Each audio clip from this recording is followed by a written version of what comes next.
Hi students. Antibodies can alone neutralize viruses and toxins by tightly binding to their epitopes. Also, antibodies can prevent colonization of mucosal membranes of the host by particulate or insoluble antigens. Not only that, so many times antibodies can induce programmed cell death or apoptosis too. These are the direct effector functions of antibodies, which are produced by the effector cells or plasma cells of the selected B cell clones.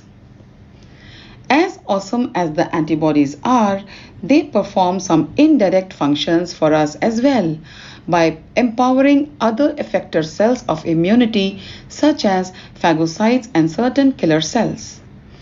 Antibodies are excellent opsonins, defined as agents that coat the invading antigens or foreign substances by their regular binding via ABS or antigen binding sites to the epitopes on the pathogen surfaces, projecting their FC region outwards.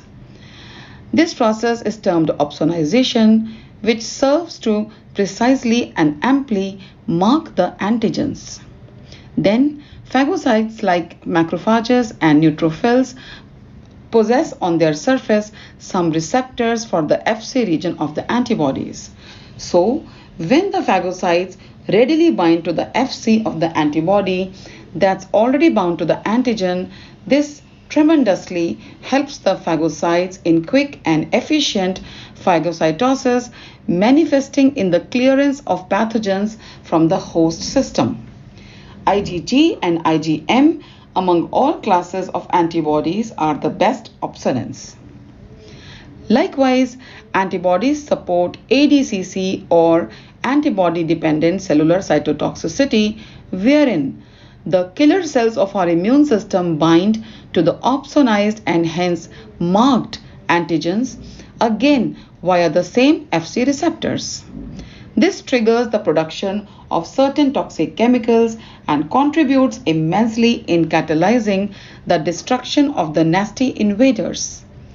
This action is really accurate as the antigen is heavily opsonized. Natural killer or NK cell mediated killing mechanisms get enhanced and immensely supported by ADCC.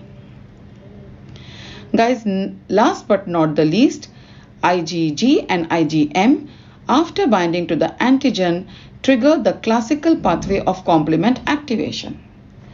Though other two pathways of innate immunity, namely the alternative pathway and the lectin pathway, do operate without the involvement of antibodies, still the classical pathway induced by antibodies remains the strongest and most significant method of complement activation, as it handles the largest share of the complement mediated killing. Complement activation cascade results in the formation of pores called membrane attack complex or MAC, MAC, on the pathogen cell surface, eventually killing them. So guys, this was the oversimplified description of the direct as well as indirect functions of antibodies contributing to our robust immunity. Hoping that it made you appreciate the crux of it, we shall be back soon with more and more. Sincere thanks are due to my student and now teammate Mr. Brahmjeet Dahiya for making this description come alive via his lucid illustration as always. Thanks to you all for watching and supporting our educational content. Take care and bye.